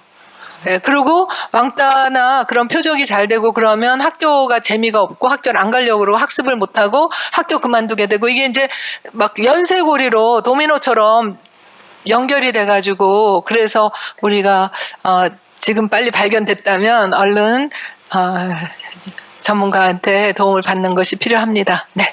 저기 박사님 너무너무 감사한 말씀 해주셨는데 지금 사실 여기 계신 분들이 엄청난 경쟁률을 뚫고 여기 죄송합니다. 학부모님이 앉아 계시거든요. 네. 혹시 꼭 질문을 내가 꼭 한 번 하고 싶다라 하시면 어떻게 너무 많아. 네, 죄송합니다. 그래서 한 분만 할 텐데 지금 맨 오른쪽에 계신 어머니 네, 질문 마지막으로 한 번만 더 받고 이제 끝내도록 하겠습니다. 진행위원분께서 마이크를 가져다 드릴 겁니다.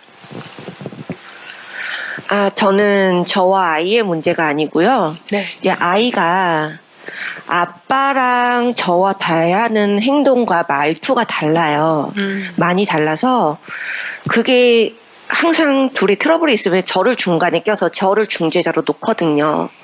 근데 아이가? 그럴 때 아이도 그렇고 아빠도 그렇고 네네. 그랬을 때 제가 중재자가 되면 그게 제가 너무 스트레스를 받고 너무 힘들더라고요. 네. 그랬을 때 제가 빠지고 아이와 아빠의 관계가 조금 좋아졌으면 하는 그런 방법이 있을까요? 아이가 지금 몇 살이에요? 11살이고 여자아이예요. 여자아이고요. 네. 예. 그런데 아이가 아빠를 대하는 태도는 어떻고 엄마를 대하는 태도는 어때요? 제가 한 번은 아이한테 물어봤거든요. 네. 그랬더니 엄마는 친절하고 네. 뭐 이래서 너무 좋은데 네. 아빠는 조금 무뚝뚝하고 냉정한 편이라서 무섭다 라고는 말을 하는데 되게 가정적인 사람이거든요. 네. 네. 네, 그랬는데 아이랑 저랑 느끼는 게 달라서 네. 이럴 때는 어떻게 제가 연결을 해줘야 되는지 그런데- 아이 아빠한테 어떻게 말을 해줘서 바뀔 수 있는지 네. 그게 너무 궁금해요. 예. 사실은 제가 볼 때는 큰 걱정은 안 하셔도 될 것 같아요. 그러니까 부모님이 서로 양육 방식이 좀 다르다면, 근데 둘 사이가 나쁘지가 않다면, 그러면 아이들은 양쪽에서 좋은 점을 취하고 자기네가 통합을 할 수가 있어요. 근데 둘이 양육 방식이 다르면서 사이가 안 좋으면 그때 아이들이 혼란스러워 하거든요. 그래서 우리나라 옛말에도 엄부, 자모 그러잖아요. 아빠는 엄하고 엄마는 자애롭게 하는데, 근데 둘 사이가 좋으면 아이들이 그것을 자기가 통합하면서 그 안에서 좋은 거를 얻을 수가 있는데, 그게 이제 둘 사이가 안 좋으면, 근데 제가 볼 때는 지금 어머니의 그 상황에 대한 초감정, 혹은 부모와 자녀, 거기에 대한 초감정과 또 남편의 초감정이 다를 수가 있는데요. 그걸 개입하려고 하면 할수록 오히려 더 아이는 더 눈치를 보게 되고 더 누군가를 개입시키려고 하니까 아빠가 뭐 특별히 아이를 학대하거나 방치하는 게 아니라면 단지 스타일이 그렇다면은요, 둘 사이만 좋으면 괜찮습니다. 그리고 아이들은요, 그 관계에서 이렇게 compartmentalization이라 그래서 엄마한테는 이런 방식이 더 통하고 아빠한테는 이런 방식이 더 통한다. 그러면은 얘가 구분을 합니다. 그러면서 나름대로 거기서 균형을 찾는 거거든요. 그래서 그것에 대해서 크게 걱정 안 하셔도 될 것 같은데 부부 사이가 어떤지 그거를 먼저 점검해 보시는 게 좋을 것 같습니다. 네. 감사합니다. 네, 감사합니다. 어떻게 시간 되면은 뭐 한 분 더 들을까? 아니면 저는 괜찮은데 여기 5시에 끝나는 거죠? 괜찮으시면 한 분만 더 받아도 괜찮을까요? 너무 안타까워서. 박사님 정말 죄송한데 네. 제가 선정하면 이제 학부모님들이 저를 이제 멱살을 잡을지도 몰라요. 오, 그래요? 그래서 박사님이 지금 손 드신 분 중에 마음에 드시는 한 분 호명해 주시면 마이크 가져다 드리겠습니다. 이거 지금 손 드셨으니까 한 분 더 들을 수 있을 것 같으네요. 마이크 가져다 주시면 저쪽에도 계시는데 그분은 이거 끝나고 제가 개인적으로 감사합니다. 답을 좀 해드릴게요. 네. 오늘 강의 감사합니다. 네. 아이에게 혼란을 줄 수 있는 어른들의 이야기를 만약에 함께 듣게 되면 아이들한테 아이에게 뭐라고 조언을 해줘야 할지 그게 좀 조금 더 궁금해요. 구체적으로 말씀해 주실 수 있을까요? 아이가 혼란할 예를 들면 뭐 시댁 어른들을 만났는데 시댁 어른이 아이에 대한 어떤 부정적인 이야기나 혹은 아이가 당연히 여겨야 될 부분에 대해서 다르게 이야기를 해서 아이가 혼란스러워하는 표정을 짓게 됐을 때 네. 제가 거기에서 바로 시댁 어른들 앞에서 그 이야기를 잡아주기가 되게 어려울 때도 그렇죠. 있고 네. 뭐라고 얘기를 해줘야 될지 잘 모를 때도 있어요. 네. 그 부분을 어떻게 제가 잘 가르쳐 줄 수 있을지 조언 예. 부탁드립니다. 예, 정말 그런 상황이 있을 수 있죠. 자, 그럴 때 있잖아요. 아이들은 사실은 그 아이가 몇 살인지는 모르겠지만 어른들이 무슨 말을 해도 대개는 그 말의 어떤 의미를 얘네들이 어떻게 판단하면 엄마의 표정으로 판단합니다. 엄마가 그거에 대해서 몹시 화를 내거나 아니면 굉장히 당황해하거나 아니면은 막 어쩔 줄을 모르고 우물쭈물한 그런 걸 보면서 아 이게 뭐가 잘못됐구나 이게 뭐가 화낼 일이구나 이렇게 아이들은 그 부모의 이 반응을 보고 자기가 이제 거기에서 반응을, 그러니까 이런 거구나라고 짐작을 하게 되거든요. 그래서 그럴 때는 우리가 감정 코칭을 남 앞에서 하지 않는다는 거 아시잖아요. 그죠? 관객이 있을 때 하는 게 아니니까 뭐 시댁이든 다른 아이들이든 그렇기 때문에 그럴 때는 엄마가 일단 담담하시면 돼요. 담담하신 다음에 그 다음에 집에 와서 같이 있을 때 그때 아까 엄마는 이런 상황에서 이런 기분이 들었는데 너는 어땠어? 라든지 아니면 이제 아이 기분을 먼저 물어보고 난 다음에 엄마는 그걸 이렇게 생각해 혹은 이렇게 해야 한다면 아이들은 아무리 그 주변 사람들이 그렇다 하더라도 제일 중요하게 그 레퍼런스 포인트라고 하는데 누구의 말을 참조할 것인가 자기가 가장 믿는 사람의 말을 참조합니다. 그래서 엄마하고 관계가 좋다면 엄마 말을 듣고 아빠하고 관계가 좋다면 아빠 말을 듣고 그래서 제가 부부 사이가 좋아야지만 그 아이가 거기서 균형 잡힌 그걸 가질 수 있거든요. 그 자리에서 엄마가 먼저 만약에 내가 이게 지금 화가 난 건가 내가 당황한 건가 내가 속상한 건가 이것을 먼저 알아차리시고 심호흡을 한 3번만 하시게 되면 그 상황을 일단 유연하고 담담하게 넘어갈 수 있어요. 그러고 난 다음에 프로세스 하는 거는 둘이 있을 때 해도 돼요. 네.